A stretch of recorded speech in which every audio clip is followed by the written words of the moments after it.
पौराणिक कथाओं के अनुसार काशी नगर की स्थापना हिंदू भगवान शिव ने लगभग 5000 वर्ष पूर्व की थी। यह एक महत्वपूर्ण तीर्थ स्थल है। ये हिंदुओं की पवित्र सप्तपुरियों में से एक है। स्कंद पुराण, रामायण, महाभारत और प्राचीनतम वेद ऋग्वेद सहित कई हिंदू ग्रंथों में इस नगर का उल्लेख आता है। यह नगर मलमल, रेशमी कपड़ों, इत्र, पान और बनारसी साड़ियों के लिए प्रसिद्ध है। प्रसिद्ध चीनी यात्री ह्वेनसांग ने काशी नगर को धार्मिक, शैक्षणिक एवं कलात्मक गतिविधियों का केंद्र बताया है।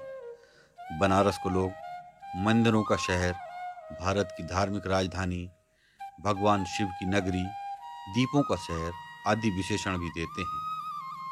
प्रसिद्ध अमेरिकी लेखक मार्क ट्वेन लिखते हैं, बनारस इतिहास से भी पुरातन है, परंपराओं से भी पुराना है, किंवदंतियों से भी पुराना है, और जब इन सबको एकत्र कर दें तो उस संग्रह से भी 2 गुना अधिक प्राचीन है। मैंने भी अपनी बनारस यात्रा के दौरान इन पुरातन परंपराओं को, भगवान भोलेनाथ की कृपा को महसूस किया है। नाव में बैठकर सुंदर घाटों एवं मंदिरों को निहारते समय ऐसा लगता है हम वाकई में किसी दिव्य लोक की सैर पर आ गए हैं।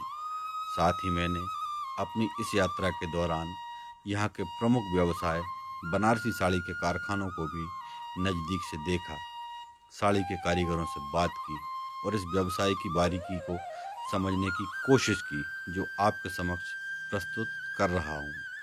इस वीडियो में आप देखेंगे कि किस तरह बनारसी साड़ी बनाई जाती है, हैंडलूम और पावरलूम की साड़ी में क्या अंतर है और बनारसी साड़ी कितने तरह की बनाई जाती है।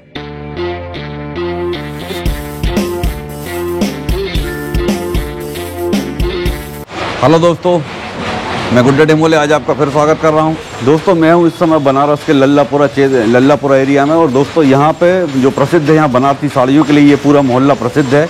और यहाँ पर आप मेरे दोनों साइड देखें, खटाखट की आवाज़ आ रही है। पावरलूम भी चल रहे हैं, हैंडलूम भी चल रहे हैं। हैंडलूम लेकिन कुछ कम मात्रा में है, पावरलूम आजकल ज़्यादा मात्रा में हो गए हैं।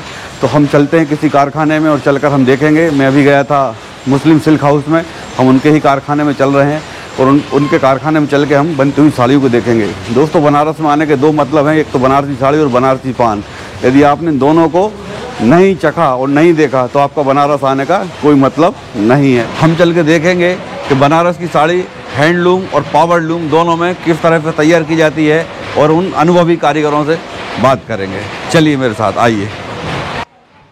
बनारस के इस इलाके लल्लापुरा चेतगंज में सैकड़ों वर्षों से हाथकरघे पर बनारसी साड़ियाँ बनाने का काम सुचारू रूप से जारी है। तो आइए हम भी चलते हैं किसी घर में हाथ से बनती हुई साड़ियों को देखने के लिए। हम आ गए हैं हैंडलूम के एक बहुत पुरानी मशीन के पास। हम इसको, यदि ये सही रहा तो इसको चलते हुए भी देखेंगे और आपको दिखाएंगे इसमें किस तरह से साड़ी बनाई जाती है।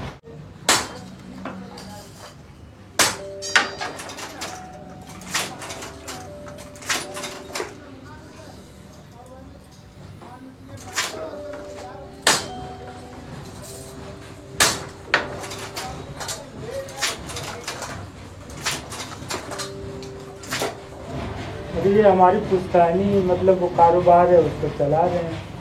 आप पावरलूम पे नहीं गए? पावरलूम से नहीं। पावरलूम और इसमें क्या अंतर है?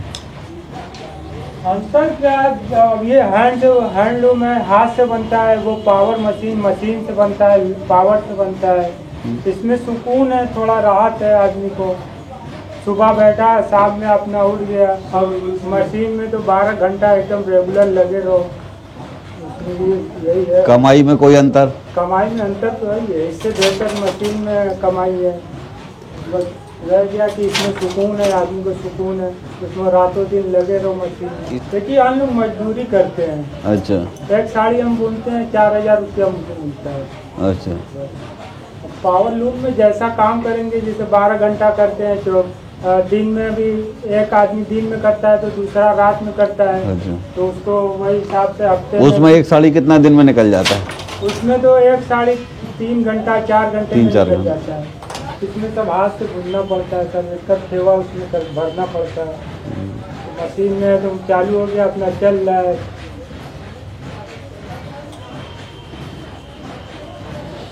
अभी आप जो साड़ी बना रहे हैं ये कितने दिन से बना रहे हैं? मैं इस साड़ी को? इस साड़ी को हाँ। 1 हफ्ता हो गया। और 1 हफ्ता और लगेगा? 1 हफ्ता और लगेगा।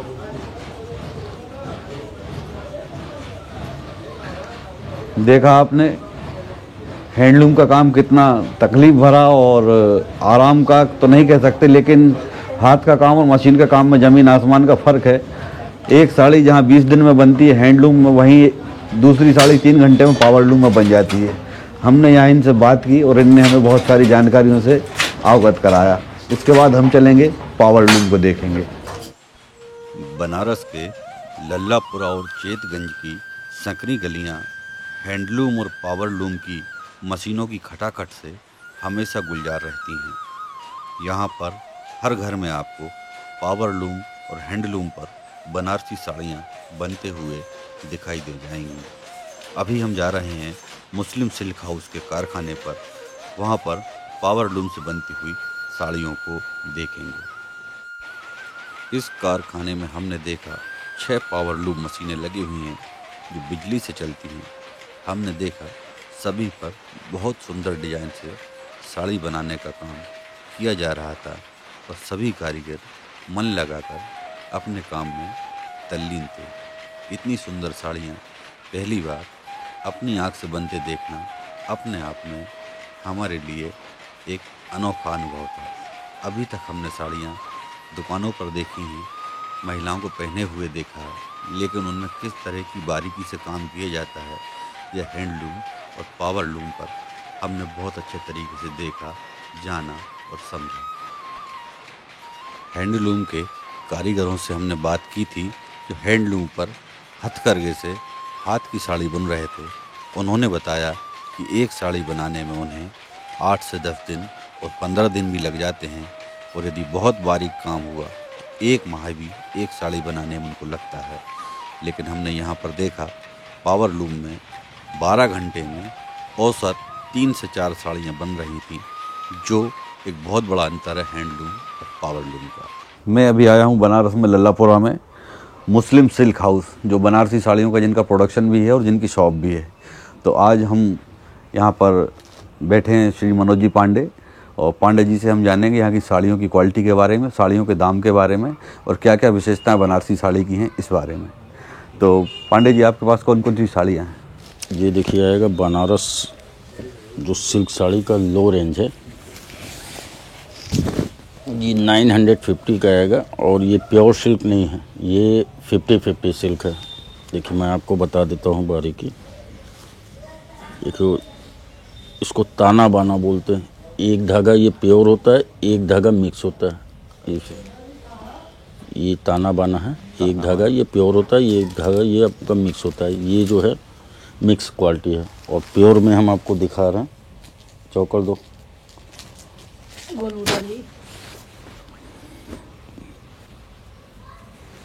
ये देखिए 100% प्योर सिल्क आएगा। ये 100% प्योर? जी हाँ, इसका ताना बाना दोनों प्योर होता है। और एक देखिए आएगा रॉ सिल्क में,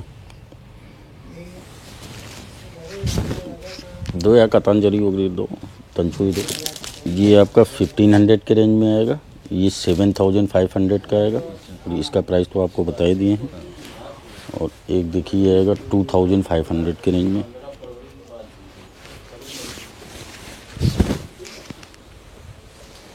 ये जो आप देख रहे हैं ये कॉपर जरी का काम है, और ये मीनाकारी काम है। ये जो कलर कॉम्बिनेशन देख रहे हैं इसको मीनाकारी काम बोलते हैं। ये देखिए ये बॉर्डर पे मीनाकारी काम है, हम आपको ऑल ओवर काम भी दिखाएंगे। ये देखिए 100% प्योर सिल्क में ट्रेडिशनल बनारसी इसको बोलते हैं। इस साड़ी को तंचोई बोलते हैं, ट्रेडिशनल बनारसी साड़ी। हाँ, ये पार्टी वेयर साड़ी है। ये आपका 18 दिन में एक साड़ी बन के तैयार होता है। ये 9500 के रेंज में आएगा। ये पावर लूम में बनता है हैंडलूम? ये हैंड वोवन है, ये देखिए ये हैंड वोवन का प्रूफ होता है। और ये देखिए आएगा मीनाकारी का। ये जो कलर कॉम्बिनेशन देख रहे हैं ऑल ओवर मीनाकारी वीव आएगा। ये देखिए मैरिज पर्पस की साड़ी आएगी, शादी वाली साड़ी। और ये जो हैवी सिल्क होता है ये 4 प्लाई वीव है। ये जो आप देख रहे हैं ये 2 प्लाई वीव है, ये 4 प्लाई वीव है। ये 2 धागे को ट्विस्ट करके वीव किया जाता है और ये 4 थ्रेड को ट्विस्ट करके वीव किया जाता है। एक इससे भी हैवी भी क्वालिटी आता है जो 6 प्लाई वीव होता है हम बोल दो। और एक देखिए ये आएगा 6 प्लाई वीव, ये थोड़ा हैवी वेट में होता है। पेटी का दो का मतलब क्या बता रहा हूँ। जैसे ये थ्रेड देख रहे हैं ना, हाँ ये हाँ हाँ हाँ समझ। अब जैसे ये सिंगल थ्रेड है, ठीक, ये होगा डबल थ्रेड, इसको ट्विस्ट किया जाता है। अच्छा ऐसा है। तो ये 2 प्लाई हो गया। अब ये 4 धागे को ट्विस्ट करेंगे तो ये 4 प्लाई हो गया। ठीक है, 6 धागे को ट्विस्ट करेंगे तो 6 प्लाई हो जाएगा। जितना धागा ट्विस्टिंग होता है उतना ये हैवी हो जाएगा। प्योर सिल्क और प्योर जरी की साड़ी है। ये सब 45 दिन 50 दिन में एक साड़ी बनता है। आप देखिए ये साड़ी जो है ये 45 दिन से 50 दिन में खाली एक साड़ी बनता है। साड़ी की प्राइस ये साड़ी आएगी 45,000 की। 45,000 यानी 45,000 रुपये की ये साड़ी है। सिर्फ इसका होलसेल रेट है ये। तो रिटेल में तो ये रिटेल में ये आप मान के चलिए 70 प्लस आएगा। 70 प्लस में जाएगी। इतनी महंगी साड़ी तो मैं पहली बार हाथ में ले रहा हूँ। ये देखिए 25 की रेंज की आएगी। कितने की? 25। ये 25,000 रुपये की साड़ी। ये देखिए आएगी जरदोजी का काम, बनारस का बहुत बारीक काम होता है। ये है जरदोजी की साड़ी, बनारस का बहुत बारीक काम है ये। इसमें देखिए क्या होता है, ये हैंड वोवन की साड़ी तैयार करते हैं हम लोग। इसके बाद ये जो वर्क आप देख रहे हैं पूरा हाथ का वर्क है। ये देखिए पूरा हाथ, ये आएगा 12,000 के रेंज में। और जैसे देखिए ये जो आप देख रहे हैं ये आर्टिफिशियल है। हमने क्यों बोला कि बनारसी साड़ी का कोई दाम नहीं होता, ये पॉकेट पे डिपेंड करता है। अब इसी के जगह रियल डायमंड लगाएंगे तो सोचिए साड़ी की कितनी इसकी जो दाम चली जाएगी।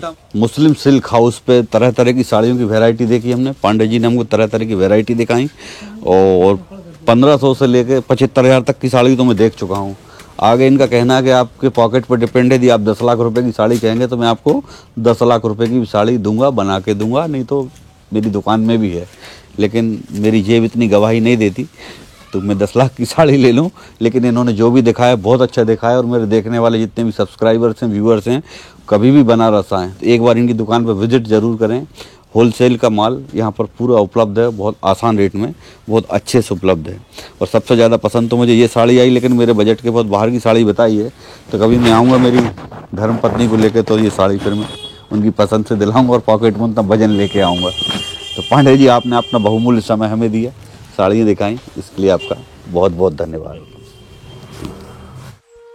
मुस्लिम सिल्क हाउस में बहुत सुंदर सुंदर बनारसी साड़ियाँ देखने के बाद मैं सीधे आ गया BHU गेट के सामने स्थित रविदास गेट पर। वहाँ जाने का मेरा एकमात्र कारण था बनारसी पान खाना। वैसे तो बनारस में पान जगह जगह मिलते हैं, पर सुना था यदि आप बनारस आए हैं तो केशव तांबुल भंडार पर जरूर जाना चाहिए और वहाँ का पान खाना चाहिए। तो मैं आ गया केशव तांबुल भंडार पर प्रसिद्ध बनारसी पान को खाने के लिए BHU के सामने रविदास गेट पर। दोस्तों मैं आया हूँ बनारस में। आज एक ऐसी जगह है कि जो बहुत प्रसिद्ध जगह तो है ही, कई साल पुरानी जगह है। और जिस दुकान पर मैं खड़ा हूँ केशव तांबुल भंडार, वहाँ के आनर श्री चौरसिया जी यूट्यूब की दुनिया में इस समय छाए हुए हैं।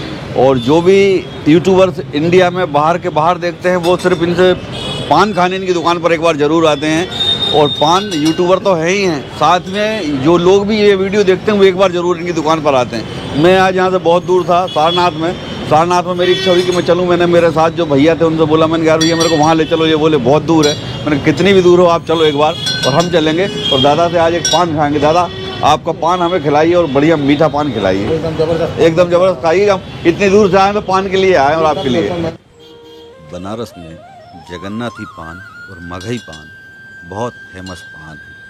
हमें चूँकि दोनों पानों का स्वाद का अंदाज़ा नहीं था, इसलिए हमने चौरसिया जी की सलाह पर मगही पान को खाना पसंद किया, जो पकाया गया सफ़ेद पत्ता था।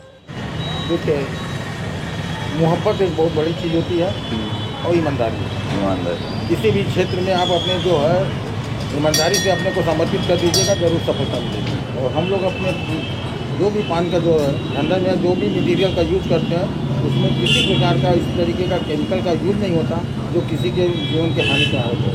टोटल आयुर्वेदिक औषधि के हिसाब से ही अपने पान का जो हम लोग प्रिपरेशन करता है। और शुद्धता स्वच्छता सबसे बड़ी चीज़ है, उसका हमेशा ध्यान रखा जाता है। तो भाई बनारस में दो चीज़ बहुत फेमस हैं। बनारस आए हो तो बनारसी साड़ी और बनारसी पान। साड़ी देख ली और पान में केशव तांबुल भंडार। यदि बनारस आए हो तो एक पान यहाँ का खाना आपका जरूर बनता है। आप कहीं भी हो एक बार यहाँ के पान खा के आप जाओ। ऑटो को भाड़ा 100 रुपये देना आपको पूर जाएगा, पर ये पान यदि नहीं खा पाए तो बहुत नुकसान में हो जाओगे आप।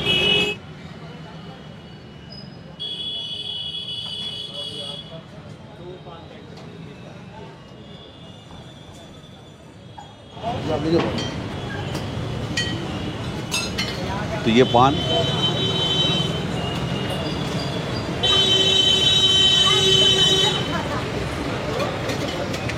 बहुत बढ़िया। इस पान में मसाले तो हैं ही, चौरसिया जी का प्यार भी है। ये ध्यान रखें आप लोग, प्यार साथ में खाने को मिलेगा। ठीक है दादाजी, आज्ञा है। पान आपको अच्छा लगा? दिन भर बनारस घूमते हुए हम काफ़ी थक चुके थे। आज सुबह से ही हम लल्लापुरा गए, जहां हमने बनारसी साड़ियों को बनते देखा और उनके बारे में जाना। फिर हम रविदास गेट पर केशव तांबुल भंडार में प्रसिद्ध बनारसी पान का स्वाद लेने गए। इतना सब करने में ही हमें रात के 8 बज गए। इसके बाद हम वापस अपने होटल आए, नहाए, फ्रेश हुए और भूख भी बहुत जोरों की लग आई थी, तो चल दिए अच्छे खाने की तलाश में। किसी ने बताया था कि गोदोलिया चौक पर जयपुरिया भवन में अच्छा शुद्ध शाकाहारी खाना मिलता है, तो हमारी तलाश शुरू हो गई जयपुरिया भवन की। जयपुरिया भवन जाते हुए विश्वनाथ गली और गोदोलिया चौक की रंग बिरंगी दुकानें हमें काफ़ी आकर्षित करते हुए हमारा मन मोह रही थी। और दोस्तों, हम जयपुरिया भवन की तलाश करते करते आखिर अपने ठिकाने पर पहुंच ही गए, जो गोदोलिया चौराहे के बिल्कुल बाजू में स्थित है। दोस्तों, मैं आ गया हूँ रात का खाना खाने के लिए जयपुरिया रेस्टोरेंट। ये वास्तव में जयपुरिया रेस्टोरेंट कह सकते हैं, लेकिन जयपुरिया भवन है। ये किन्हीं सेठ जी द्वारा संचालित एक ट्रस्ट की व्यवस्था है और यहाँ पर खाना बिल्कुल बहुत शुद्ध शाकाहारी घर के जैसा भोजन है। यहाँ इस तरह का कूपन आपको खाने के लिए नीचे से लेना पड़ता है। ये 200 रुपये की एक थाली है और थाली में क्या क्या है ये हम अब थाली आने के बाद जो है आपको बताएंगे, और कैसा कैसा खाना यहाँ का ये बताएंगे। ये आपको गोदोलिया चौराहे पर जयपुरिया भवन के नाम से ये व्यवस्था है। नीचे 2 माले पर रूम्स वगैरह हैं रहने के लिए और तीसरे माले पर ये रेस्टोरेंट है। तो हम देखते हैं खाने की कैसी क्या व्यवस्था यहाँ पर। यहाँ पर खाने का टाइम फिक्स है, आम रेस्टोरेंट जैसा नहीं है, दिन भर खुला हुआ है। दोपहर में 12 से 2:30 बजे तक है और शाम को रात में 8 से 10 बजे तक है। ये यहाँ का फिक्स टाइम। इसके पहले और बाद में आने पर आपको भोजन की सुविधा नहीं मिलेगी, इसलिए यहाँ आएँ तो समय का ध्यान रखें। ये देखिए आप, सारी थाली मेरे सामने आ चुकी है। ये कढ़ी है और ये शायद ये खीर है, दाल है, आलू की सब्ज़ी है, चटनी, अचार, पापड़ का चूरा, रायता और एक सब्ज़ी है। अब मैं जो है आपको इसके कढ़ी का थोड़ा सा बाइट देके टेस्ट बताता हूँ कैसा है। बहुत बढ़िया स्वाद है, खाने का बिल्कुल देसी अंदाज है। और इस अंदाज का खाना जो है बड़ी तलाश के बाद मैं आया हूँ, क्योंकि 3 दिन से मैं वही तंदूर और ढाबे स्टाइल का खाना खा खा के जो है पेट भी ख़राब होने लगा था और बोर भी हो गया था। घर जैसा खाना कहीं मुझे मिल नहीं रहा था। तो आप ये देखिए, खाना बहुत बेहतरीन है, आनंद आ गया।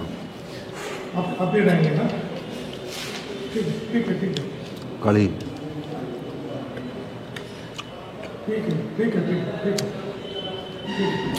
कह सकते हैं कि पूरा मामला बहुत ज़बरदस्त है। यदि आप बनारस में हैं और अच्छा खाना ट्राई करना चाहते हैं तो आप जयपुरिया में एक बार ज़रूर आएँ। तो दोस्तों, मैं लेता हूँ अब खीर का आनंद, आप लीजिए वीडियो का आनंद। क्योंकि यहाँ से तो मैं आपको खिला नहीं सकता। कभी साथ बैठेंगे हम तो सबको साथ में खिलाऊंगे, ये मेरा वादा है। तो मिलते हैं हम खाने के बाद में। दोस्तों जैसा कि हमने हमारा डिनर ले लिया है जयपुरीय भवन में, जयपुरीय गेस्ट हाउस के ऊपर जाकर।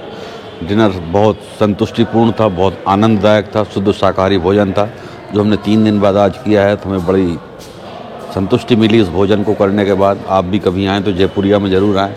दूसरी बात, आज दिन भर से मैंने जितने भी जो भी मैंने आज वीडियो बनाया है वो बहुत मुश्किल से बनाया है। मुश्किल से इसलिए बनाया है क्योंकि पूरी वाराणसी में सारी पुरानी सड़कों की तोड़फोड़ चालू है, सारे चौराहों की, सारे सिग्नल्स की, सबकी तोड़फोड़ चालू है। तोड़फोड़ इसलिए चालू है कि पीएम मोदी का जो ड्रीम प्रोजेक्ट है वाराणसी को न्यू करने का, वो सब कुछ यहाँ पर चल रहा है। पुराने को तोड़कर सब कुछ नया किया जा रहा है। सारे चौराहे, तिराहे, फुआरे, लाइट, सिग्नल, रोड सब कुछ नया हो रहा है। तो जब कोई पुराने से नया होता है तो समय बहुत लगता है उसमें, लेकिन उसका एक नुकसान ये हो रहा है कि जहाँ 10 मिनट का काम है वो काम हमें 50 मिनट में करना पड़ रहा है। तो हमारा एक जो मेरा उद्देश्य होता है कम समय में ज़्यादा से ज़्यादा करने का, वो यहाँ पर मैं नहीं कर पा रहा हूँ। यहाँ पर मैं ज़्यादा से ज़्यादा समय में कम से कम कर पा रहा हूँ क्योंकि ट्रैफिक में मैं बहुत फंस रहा हूँ आने जाने में। तो जितना मैं आज आपको दिखा सकता था उतना मैंने आपको दिखाने का पूरा प्रयास किया है। आशा करूँगा कि आप आज का ये वीडियो आपको मेरा बिल्कुल पसंद आएगा। पसंद आए तो आप मेरे चैनल को सब्सक्राइब करें, वीडियो को लाइक करें और कमेंट्स करके मुझे ज़रूर कमेंट्स बॉक्स में अवगत कराएं कि मेरी मेहनत किस हद तक सफल हुई और आपको ये वीडियो कितना पसंद आया। तो आज की यात्रा को हम हमारी यहीं विराम देते हैं और कल हम नई सुबह नए वीडियो के साथ आपके साथ में फिर हाजिर होऊंगा। तब तक के लिए नमस्कार। जय भोलेनाथ, जय बाबा विश्वनाथ की।